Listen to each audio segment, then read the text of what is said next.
Hey, everybody, welcome to Jim Crowley Outdoors Live. Thanks for joining us tonight. As usual, we are brought to you live because of Dakota lithium batteries. And as we tell you, whether you're on the grid, whether you're off the grid, get rid of that old battery. Do what I did, hook up with Dakota Lithium. By the way, they have some really exciting things to come for 2022. Dakota Lithium is where the best power is always and all the time for everything. It's Dakota Lithium. Hey, we're gonna have a great show tonight, and just so you know, please feel free to comment. We'll try to check on all your comments tonight, and we're going to be giving away at the end of the show. We're going to be giving away. Well, you can't see it because of the green screen. We're going to be giving away one of the Jim Crowley Outdoors hats. You guys have been ordering them. I thank you so much for that. We're just gonna have some fun tonight because we're gonna talk about something we all need in the boat because everybody who watches the show catches big fish, right? So if you do, we're gonna be talking nets, and we are gonna be talking with Grant Corbett, who's the CEO of Ego Tactical Fishing Gear. Gonna bring him in. Grant, how you doing, my friend? Glad to have you. I'm doing good. It's great to be on the show with you tonight, Jim. Well, thanks. We've been planning this since ICAST, and it is amazing when technology work and everything comes together like it's supposed to. This And is so, true. so and guys, like I said, if you got any questions for Grant, and you're probably going to hear in a little bit, this is the guy to ask because especially going to ICAST all these years. And it was interesting that, we have a mutual friend in common, Stormy, Craig Storms. And so he said, you got to come over and see the Eagle Tactical booth, man. He goes, you got to see some of the new nets they have. And just so happens, I happen to be looking for a new net. So you and I talked a little bit. And I've got to admit, of all the stuff that I've seen out there, I think you're one of the only companies, or in my opinion, probably the only company that doesn't really do a reinvention of the wheel, so to speak. It's not a net is a net, and we'll get into some of that gear because guys, they have other gear that goes with it: bags, dry packs, some cool tools, some accessories, and we're going to try to talk about a lot of that. But Grant, why don't you tell us a little bit about how you got started? Sure, it's a little bit of a crazy story, actually. I back in 2004, which was a few years ago now, but I was actually going to go on a fishing trip with my dad and my brothers, and I was in a Fred Meyer store out here in the West in Bend, Oregon, and I was walking through the accessories part of the department because I was looking for a new landing net and some tools for the trip, and everything I picked up just seemed to be lacking. And I looked at the product. I was just like, wow, it seems like this area of the fishing industry, the accessories area, was kind of looked over by companies. They just kind of looked at a net as a piece of aluminum with a bag hanging off of it.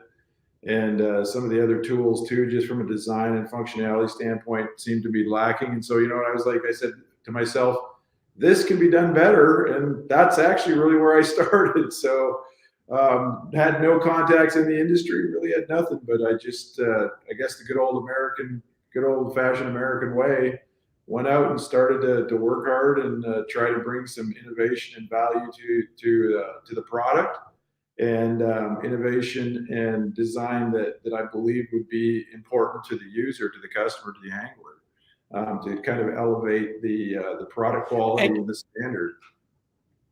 Go ahead. you know what? It's interesting that you bring that up because you and I have talked about conservation, and guys are clicking on.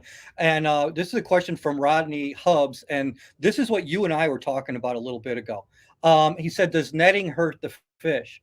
Now, Grant and I were talking about conservation a while back, and him and I think both agree the thing that I've seen hurt the fish the most is those guys flop them on the deck. They just haul them over the side of the boat and let them bounce on the deck. Now you've got a conservation net. You've also got that rubber net, which I absolutely love, and I got myself. I'm going to let you answer that question. And does netting hurt the fish? Sure. So 100% the answer is yes, it does.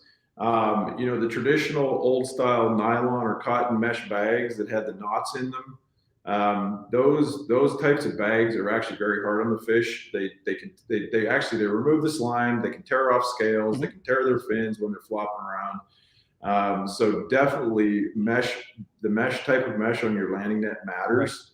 And so there's two types. I mean, actually, the one that's most fish friendly is going to be the rubber, which is the one that you got, Jim. Right. And it's also very hook friendly. The hooks don't get snagged in it. But then we also have another one that's called PVC, and it's actually a mesh fabric that's completely a woven fabric. There's no knots in it, and it's then completely encased in rubber.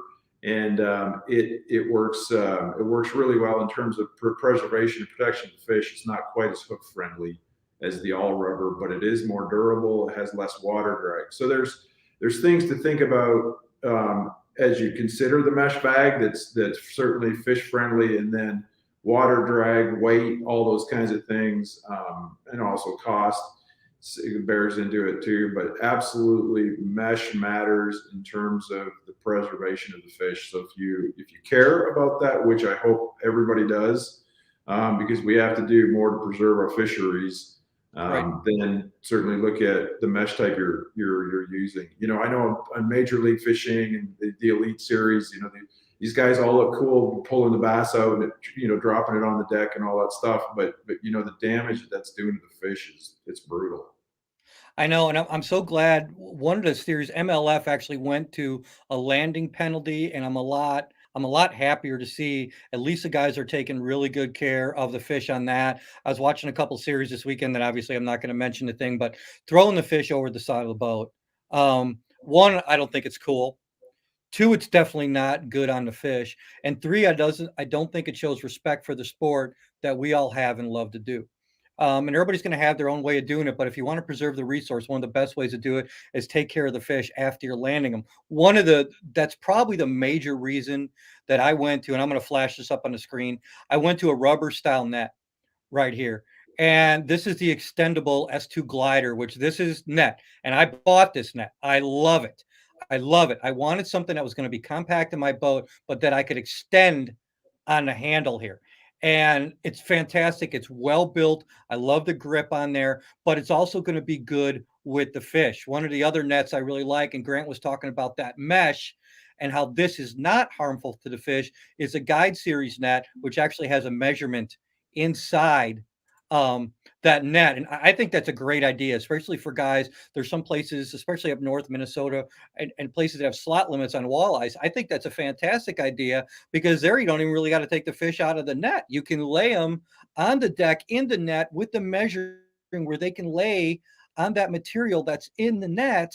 You can get a good measurement and get the fish back if you need to. I think that's a great idea. It's one less way that we have to handle the fish. So you put a lot of thought into this stuff from where you started to where you are now, haven't you?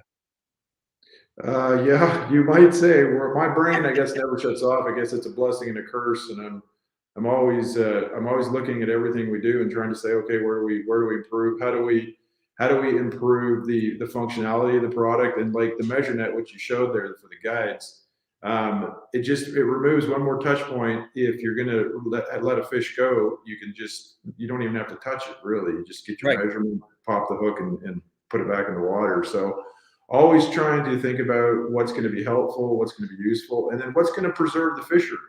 What's going to Right. protect the resource? Because goodness gracious, if we don't have the fish, then what we do becomes pretty uh, minimal. Or Insignificant. I've there's no reason for it. right. I've spent days out there where all you're doing is hauling water. It's not a whole heck of a lot of fun. Not, It's not.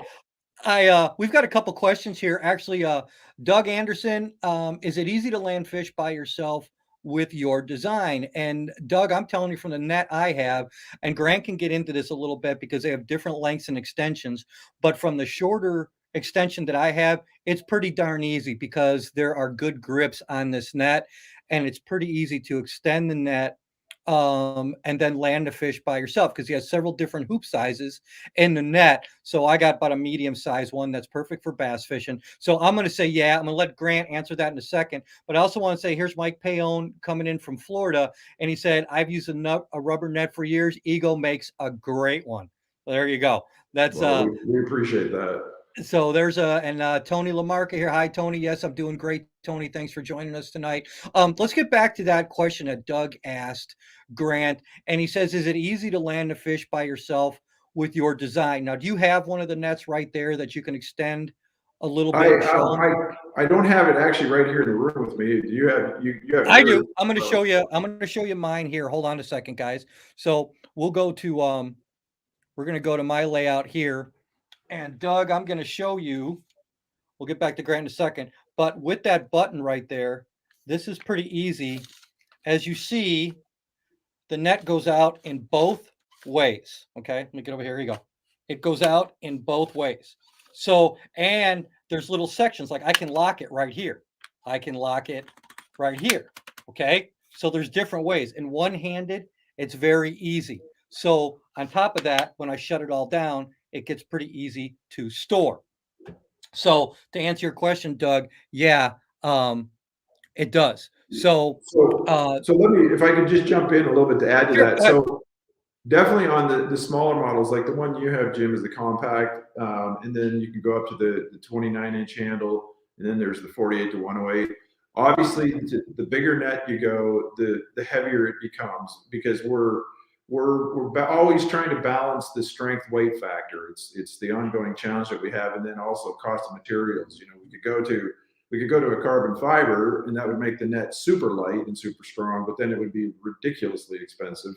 Right. So it's the battle that we have kind of in our seat to try to find the best balance between weight, durability, strength, all of those factors.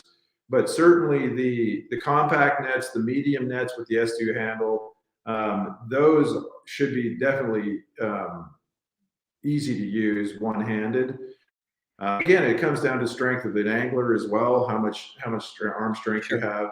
But in general, those sizes would be easy to use on your own. Once you get up into the bigger ones, maybe with the large, with the deep rubber or the PVC, some of those start to get, and I say heavier, they're not really that heavy. They're in the neighborhood of 2.5 to 3 pounds. So it's not like they're ridiculously heavy. But when you get the net extended out there at 5 feet, 6 feet, 7 feet, you got water drag on it and some of that. Those are factors that start to add to the load. So that's it might become a little more challenging then. I'm being completely straight with regards to the things to consider on that front. But certainly the smaller models, easy to do one-handed. Once you get up into the bigger ones, then you probably want to think about having someone else there to run the net while you're bringing in the fish. And so one of the things I want to go into is that the accessories you have for not just a net, but you have things that, let me rephrase that.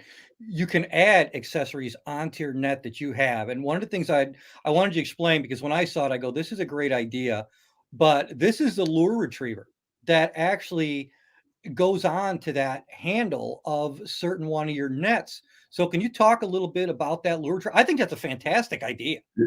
Sure, I'm actually glad you brought up that specific accessory because I think it's the one that's the least understood because I guess, looks so different and probably is kind of hard to understand. But the design, obviously, it threads onto the end of the handle. So when I looked at the product line, I looked at kind of the fishing side of things. There's boat hooks, there's deck brushes, all these things. Mhm. They all use handles. So rather than having all of these different handle products, we've got the landing net, and then we decide to add in the accessories where you just pop off your net head, and then you can thread on the accessory. And that lure retriever, so it's designed to go on the end of the hand. You can extend it out, and so that groove in there in the middle, you run your line into that groove, and then you can run the lure retriever right down to where That's great.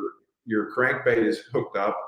And if it's caught between a rock or maybe on a log or something, and you can see it, you've got the end of the lure retriever there, kind of like a bit of a shovel that you can move the stuff and get the lure free. And if not, then you just move the chains around down there, get the hooks in it, and you can pull it back out. So Yeah, that's the way it's designed. And a lot of people that use it love it, but it's a little bit hard to understand, I guess, from a design perspective because it's so atypical. well, now, guys, I saw that and I go, I just think that's a great idea. So, and real quick while we're talking here, Grant, because there are some guys going to the website right now. One guy just asked, what is the website? So just give him real quick. What is the website address so I can go look at his stuff while we're talking about it? Sure, yeah, it's egofishing.com, egofishing.com. Nice and simple. And guys, especially if you're tournament guys, and I see a couple of you are chiming in tonight. I want to talk. They have a complete line of tools and accessory. And here, this is just a culling board. Eagle's got a lot of stuff that is really user friendly And like we talked, like Grant talked about when we started this, they branched off into a lot of areas where he thought maybe that they were lacking. And there's quite a bit of stuff when you go to the website. There's quite a bit of stuff that you may go, "Hey, I didn't even know I needed that," but that's a darn good idea. You guys branched off into tools and other things. And one thing that I really want to cover is because I thought these were really impressive was your bags. So these dry bags, and these are built extremely well. Why don't you talk a little bit about because there's a whole outfit of these, so to speak. Yeah, so there's three different sizes in the product line, and I went down the dry bag road because when you're fishing, you're around water all the time, and you've got gear, you got cameras, you got Sure. phones, you got all kinds of stuff, and I have more than once gotten that stuff wet, and so I said, you know what, fishermen actually really need a good dry bag, and there's a lot of them on the market, but when you look at the way we designed our bags, so a lot of them, ours has the roll top, similar to a lot of the others out there, but our roll top actually has the waterproof zipper in the top. So instead of having to roll it back up and stow it after you've pulled whatever you need out, you can actually leave the bag open and close the zipper, and it's going to keep everything dry. So it's easily That's great. accessible. It's quick. You don't have to fiddle around. And it's made from TP fabric, which is, as of right now, is the highest quality, best performing dry fabric or waterproof fabric available in the market. So it's just super durable. Right here down the road, and this is actually outside the fishing application, but we have a fire department that uses it with their rescue team. They're all of their rescue team use our dry bags on the fire trucks and the rescue because they just love them because they're so tough. I guess they're throwing them around off the trucks and everything. Really tough, but they keep your gear dry, and it's just really functional. And then if you're in markets like the Northeast, even here in the Pacific Northwest, a lot of rain at times, and again, just really keep your stuff Now, dry.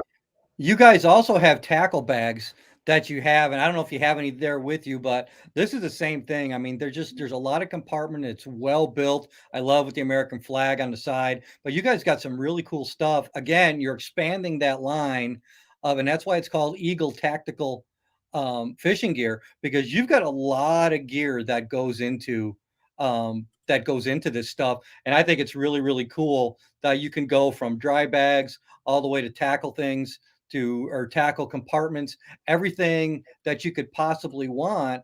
You guys, it seems like you guys have. Well, so it's taken a lot of years, and in the industry, actually, it's from a company standpoint, it's kind of a hard thing to do to kind of cross into different verticals, like moving Mhm. from landing nets and tools into tackle storage or into the dry bags and all that kind of thing.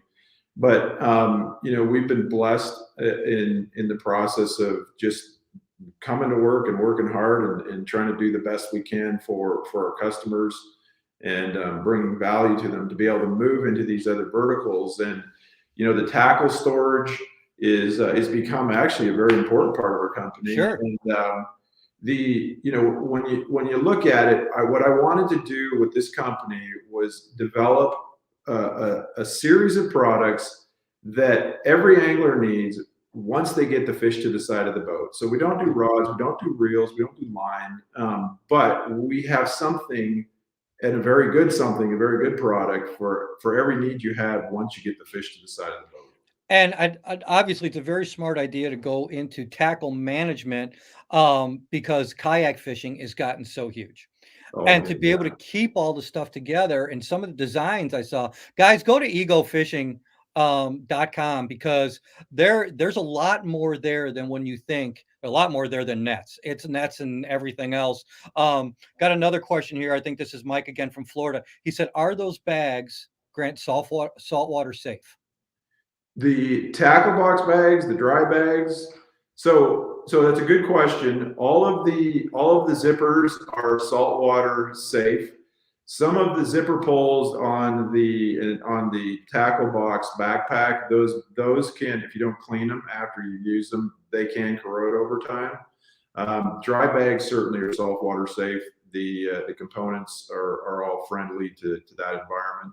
again, you have to use care. You have to do proper cleaning if you're using the salt water.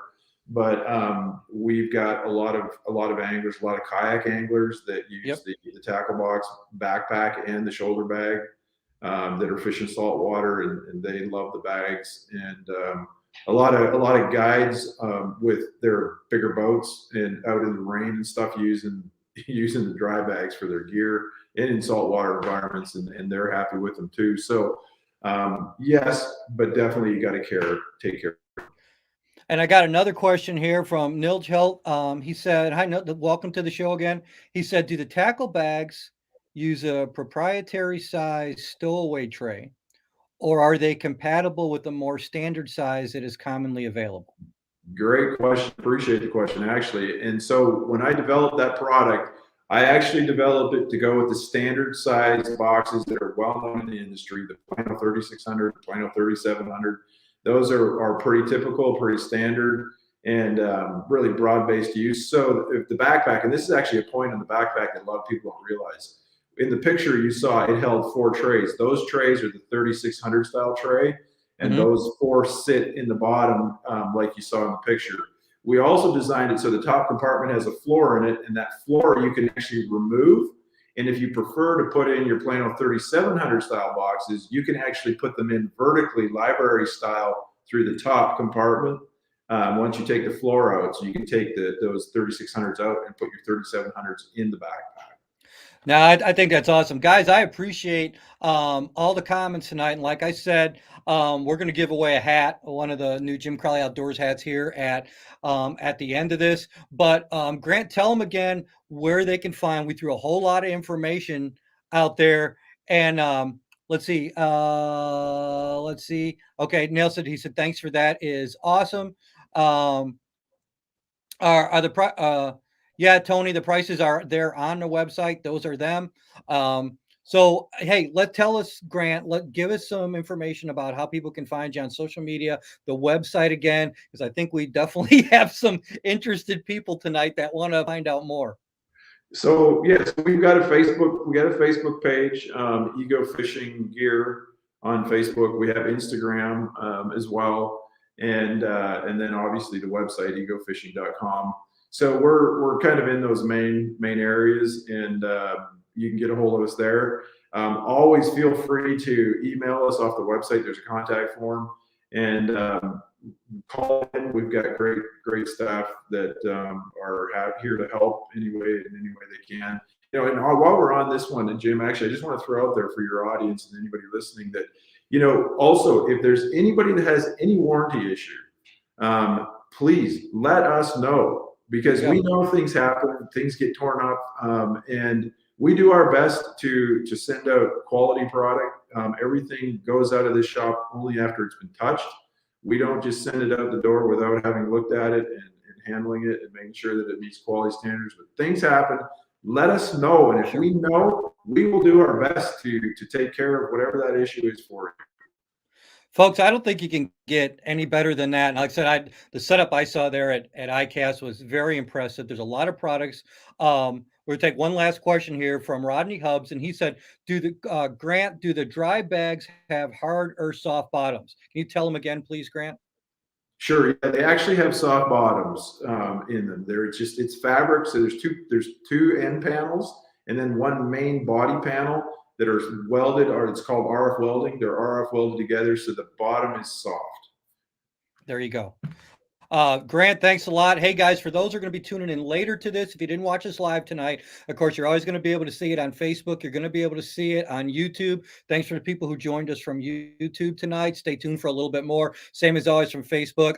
We have, without question, Doug, you're welcome. He said, thanks for the great info, guys. We have some of the best fans of this podcast out there. Again, what tonight was from Florida to Ontario. Guys, God bless you for joining us tonight. I absolutely love it. These are some of the best folks. I've met some of them when we've been at shows, and I appreciate everybody who comes on. You guys are always the best and always so kind today. Grant, I can't thank you enough. I'm so glad that you had time to spend a little time with us today. You'll be able to share this on your social media tomorrow if you want. Guys, please go check out Eagle Fishing. This is a good company.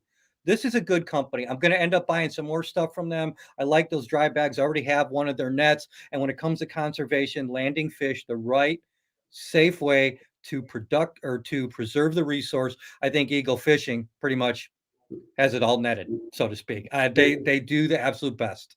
It's a focus of ours, and also we're here for the customer. If we don't have a customer, there's no reason for us to exist. So that's why our company's here.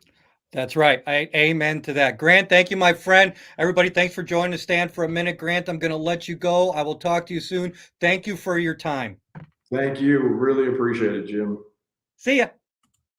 Hey guys, thanks. And I want to, I've got to say this to you guys, and um, we've got some big news coming soon. Really do. But I want to tell you that I appreciate not only all of you tuning in, but all of you share this and afterwards and pass it on because we'll get views now, but we'll get a ton more later. And I don't care when people watch the show, but I really appreciate all of you joining and watching us in. We've got some great guests coming up next week. We're actually going to do a special show next week. Okay. And the reason we're going to do that is we're going to do it. Um, I'm raffling off my jersey for autism anglers. And next week, we're going to talk to the guy who runs Autism Anglers. Hopefully, he'll be able to join us. If not, I'm just going to do a little show and tell you about the jersey that I'm raffling off. We've raised over $400 before on one of my jerseys, and we're going to shoot for higher. And if we beat it, I've got an awesome prize package to go to the winner. So join us next week. And then after that, we're going to have a really cool guest in a couple of weeks that you guys are going to flip out, but I'm not going to say nothing about it yet. Again, we are brought to you by Dakota Lithium Batteries, the best batteries on the planet. If you haven't went with a lithium battery yet, go with Dakota Lithium. They support our sport. They are the best battery out there. Go with Dakota Lithium. I want to also give you guys some other codes here that you can have. Of course, our great friends at Lure Parts Online. If you want to get any discounts on there, go to Lure Parts Online, put in the code JC Outdoors 10. You get 10% off. All right, Prime One Camel. We love them and got some big news coming with them too. Put in the code Hero1 for 20% off. Okay. Now, here we go. Fish 419, coolest sunglasses on the planet. Now also available at Shields in Springfield, Illinois. But if you get them online, put in the code Thanks JC and you'll get a discount there. Autism Anglers, who we said we support, it is JC10, and that is that right there. So I want to thank you all so much again for joining us this week. It has been fun as always. Next week, please join us. As I said, we're going to have a really cool broadcast and more good stuff to come. Please make sure you keep following us on Facebook and Instagram, and you'll find out all the cool stuff that's coming up. Hey, before I leave, I'm going to give away this hat. Somebody throw a comment up there about that you want one of the new Jim Crowley Outdoors hats. I'll pick it here after the show, and I'm going to send you a hat. So comment that you want one of the new hats. I'll send it to you. All right? Till next time. God bless you all. Thanks for joining.